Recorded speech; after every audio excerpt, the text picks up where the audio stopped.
So after collecting and 100%ing every Jack and Dexter and Spyro game, we have now moved into the Crash Bandicoot universe. This is the second in the total of 19 games that we will be collecting, playing, and 100%ing. In this video, we are reviewing the second game in the series, Crash Bandicoot 2, Cortex Strikes Back. This game was developed by Naughty Dog and was made for the PS1 in 1997. This is the sequel to the first Crash Bandicoot game. We start the game off directly where we left off in the first Crash game. Dr. Cortex is falling from the sky and lands in a mine with a crystal. A year later, we are shown Dr. N. Gene explains to Cortex he still needs to capture the other 25 slave crystals on the surface. Since he has no allies, he decides to target his enemy for help. We flash forward to seeing Crash and his sister Coco just casually enjoying their afternoon. When she needs help with finding a new battery, Crash is sent out to find one, but he ends up being abducted and sent to a warp room. This is where Cortex convinces him he has turned over a new leaf and is trying to help save the planet. This now starts us off in Warped Room 1. Our first level is Turtle Woods. This is just your typical first level stuff that you have in every other game. But in this Crash, you get your crystal for completing each level, another gem for breaking all the boxes, and in this level, you get one for not breaking the boxes, and that took me quite a while to figure that out. Overall, nothing crazy for this level, and it gives you the blue gem, which is crucial. The second level is Snow Go. This is a massive landscape difference than the first level, with much more enemies and obstacles. You can get the crystal and the gem for the boxes, but this time you can't get the red gem, which confused me, but I'll get into that later. Upon completing this, we get a call from Nitrous Bureau, who was his assistant last game. And he tells us to actually collect all the gems so we can defeat Cortex together. We then head to Hang 8. This level is pretty neat, allowing you to ride in what I assume can only be a jet ski through the water. You just have to avoid hitting the mines. You can get your crystal here, the box gem, and a third gem. The third gem can be grabbed by completing the level in less than a minute. I really enjoyed this level. The fourth level here is the pits. Much like Turtle Woods, you're just in the woods. Some new enemies are here, but it's probably one of the easier levels. You can only get the crystal and box gem here. The last level is Crash Dash. In this level, you're being chased by a giant boulder, kind of like you were in the first game. It's not super hard. You just have to collect the crystal and box gem here again. After defeating all 5 levels, Cortex tells you how to get to the next warped room, but warns you of enemies when heading to the new warped room. In this one, you get a rematch with Ripperoo, probably the most annoying boss fight for me personally in the original. In this one, you can just dodge him by standing in the corners or in spots he didn't activate with TNT or the Nitro. Upon defeating him, we are taken to the next warped room. Cortex returns and lets us know there's still 20 more crystals left that he still needs. Coco then comes on and warns us about trusting Cortex.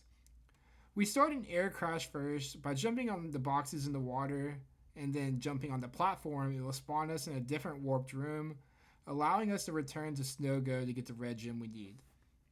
I struggled in this one. My movement's much better than the original, but I'm still learning how to use a D-pad. After snagging the red gem, we can spawn into our first level in the second warped room, Snow Biz. During the segment that the red gem allowed took a few tries for me. Any level with ice is always annoying for me. In this level, there's only the crystal and the box gem. We then return to Air Crash. This time we can complete it. In order to complete it, you must make it to a certain point for the platform with the skull to appear. If you die, it'll just be outlined. At this point, though, we are only going for the crystal. Our third level is Barrett, which is a unique addition to the game. You're just riding a baby polar bear throughout this level, jumping and dodging different obstacles. The movement is a little hard to control sometimes, so it took a few tries to get all the boxes. You can get the crystal and the box gem here. Our next level is Crash Crush. This is another boulder level. This time with just more obstacles you have to deal with. Same thing, in this level there's just a crystal and a box gem that can be found. We then get to our final level in this warped room, and that is the Eel Deal. At this point in the game, this is probably the hardest level so far. A bunch of new enemies, dangerous waters, and not a lot of wiggle room. There's a crystal, box gem, and the green gem here. The green gem is hard to find. You jump through what seems like the end of the room. Cortex returns and warns us about the pathway to the next warped room again. This time we are met by the Komodo brothers, which was kind of a buzzkill on how easily I defeated them. I thought I was going to have to really be forced to lock in to defeat them, but they're really easy. After defeating them and being taken to the third warped room, we are met by Cortex again. Just letting us know, find all my crystals. The first level here is plant food. Here we can find another jet ski level. If you can complete it in the allotted time, you can earn the yellow gem. This one is much harder than the original jet ski level. It just has so many more enemies able to get you on the water. You can still collect a crystal and box gem here as well. The next level is sewer or later. It's just like the eel deal level, small quarters and a ton of enemies. You can find a crystal and box gem here. Also, you can find the extra gem by stepping on the yellow gem and following that path. After completing that level, Coco lets us know that she found very suspicious plans on Cortex's computer. But our next level is Bear Down, which is just another level of riding the polar bear, but this time it's much more hectic. I really do enjoy these levels. They're fast paced and force you to really lock in. After locking in the crystal and box gem, you can return to the platforms by the water and jump across them. This will lead you to a secret entrance to Air Crash. This way you can collect all the boxes and complete the skull platform for the extra 2 gems. Our next level is Road to Ruin. I sped through this one since all we needed is the crystal for now. Our next level is Unbearable. This time you're being chased by a big polar bear while also running and riding on the small polar bear. In order to get to the box gem here, you have to jump into the bridge that the polar bear destroys to be warped into the area with all the boxes. I truly hated this next part.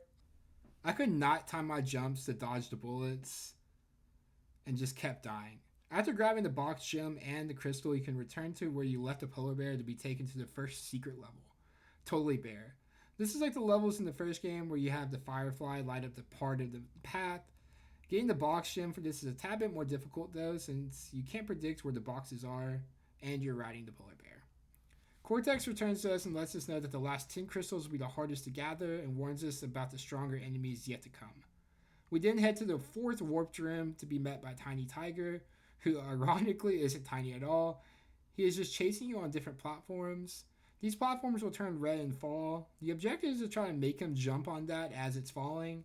I had some issues with this, but not too much. It was an interesting concept for a boss fight though. We then get sent to the 4th warped room without even speaking to Cortex. Our first level is Hanging Out. This is another sewer level, which I still have a love-hate relationship with. I love the focus each level brings, but I hate the small quarters. You can get both the crystal and box gem here. By going down one of the openings in the platform and making it past the enemies below, you can be teleported to the 2nd secret level, Totally Fly. This is like the polar bear level where you only get a firefly for a few moments. This level really stressed me out by not knowing how to get all the boxes. My firefly kept disappearing, and after doing some research, I learned you have to go past the firefly and then destroy the boxes. Then you can return to the firefly. This will earn you the box gem. Our next level is Digging It. This level has enemies and a ton of pesky bees. You can dig when the ground is more red. This can protect you from the bees and the enemies. You can get a crystal, a box gem, and another gem from completing the Skull Platforms challenge. By body slamming one of the piranha plants here, you can be teleported to the next bonus entrance. This one is for Road to Ruin. This time you can collect both of the gems that we missed the first time. Coco then returns to let us know she still does not trust Cortex. Me neither. But the next level is Cold Hard Crash, and this level took days away from my life. I really struggle with any ice level, but going up in the Skull platform was by far my least favorite experience. And whenever I finally did beat it, the next level froze and I had to do it again.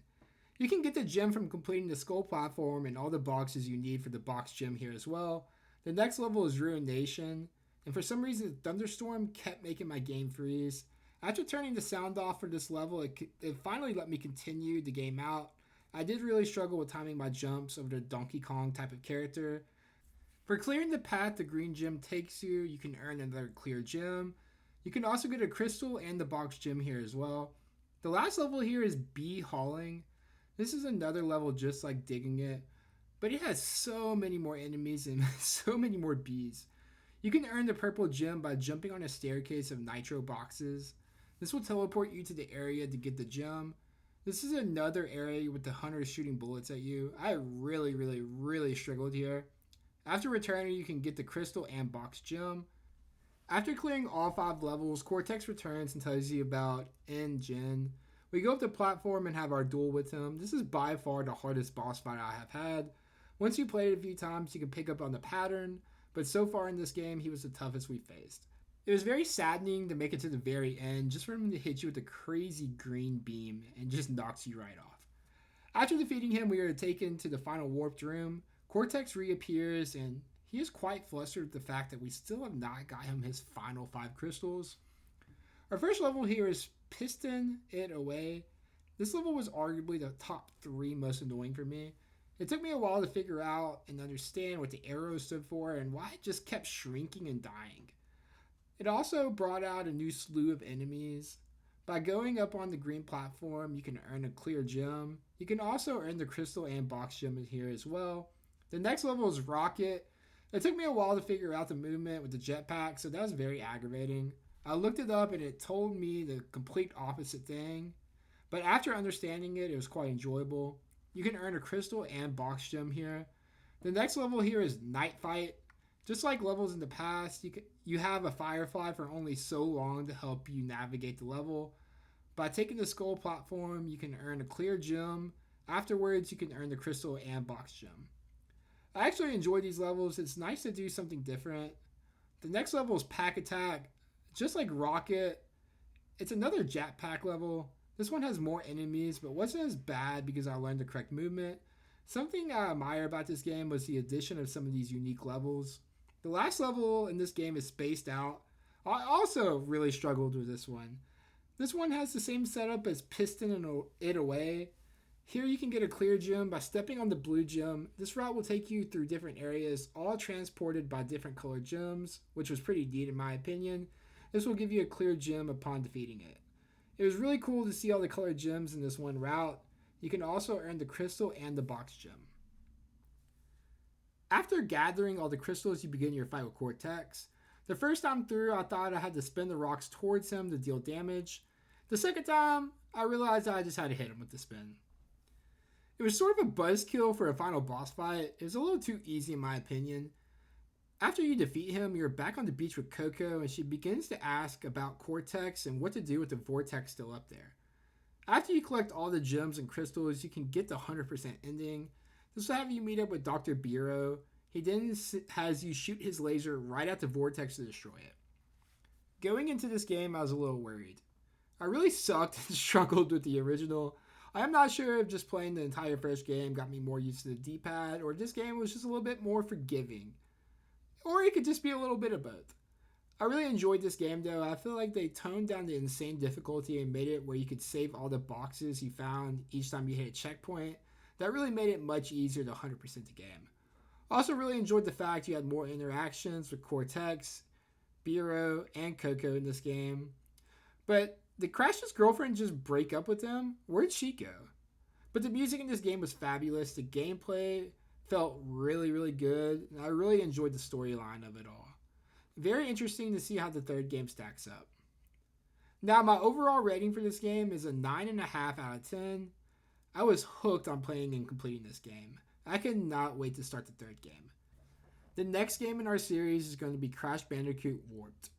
Be sure to keep your eyes out for that gameplay. If you made it this far, which Crash game is your favorite? Also, if you missed it, I just posted my thoughts after beating and collecting every Spyro game. Be sure to check that out. Thanks for watching and I hope you have a great day.